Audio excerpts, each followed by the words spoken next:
اور ہم نے کہا کہ بھائی جب عید میلاد مناتے ہو تو پھر ہمیں دلیل بتا دو، ہم بھی تو نبی سے محبت کرنے والے ہیں، نبی کی ایک ایک اداؤں پر ہم سر خم کرنے والے، ہم کو بتا دو، انشاءاللہ تم سے بڑا جشن منائیں گے، تم سے بڑی ریالی نکالیں گے، تم سے زیادہ جھنڈے لگائیں گے، تم ہمیں بتا دو، ایک دلیل دکھا دو۔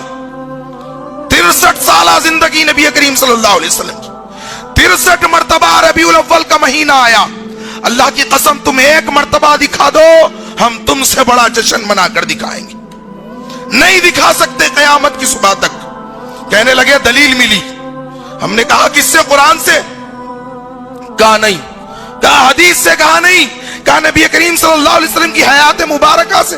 کہا نہیں۔ کہا صحابہ سے؟ کہا نہیں۔ کہا تابعین سے؟ کہا نہیں۔ کہا تبع تابعین سے؟ کہا نہیں۔ کہا ائمہ و محدثین سے؟ نہیں۔ ہم نے کہا کسی مسلمان سے ملی ہوگی شاید؟ کہا نہیں۔ کہا کس سے ملی؟ کہا ابو لہب سے ملی۔ کون ابو لہب؟ کون ابو لہب؟ اللہ نے کئی کفار کا ذکر قرآن میں کیا۔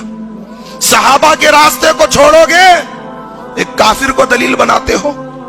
کئی کفار کا ذکر قرآن میں ہوا، لیکن یہ وہ بدبخت تھا جس نے اللہ کے نبی صلی اللہ علیہ وسلم کو سب سے زیادہ تکالیف دی تھی۔ اللہ نے اس کے تعلق سے پوری سورہ لہب نازل فرمائی، اور ان کو دلیل بتاتے ہیں اور کہتے ہیں عید الاعیاد۔ یہ میرے ہاتھ میں صبح بہارا ہے، اس کو لکھنے والے ساری سنیت کے امیر، شیخ طریقت، امیر اہل سنت، بانی دعوت اسلامی، حضرت علامہ مولانا ابو بلال محمد الیاس عطار قادری رضوی۔ نام اتنا بڑا ہے، یہاں سے شروع ہوتا ہے تو وہاں جا کر ختم ہوتا ہے۔ صفحے نمبر 4 پر لکھتے ہیں یہ جو عید ہے نا، یہ عید الاعیاد ہے، عیدوں کی بھی عید ہے۔ یعنی نبی کریم صلی اللہ علیہ وسلم نے جو عید بتائی ہے وہ عید چھوٹی ہے، یہ عیدوں کی بھی عید ہے۔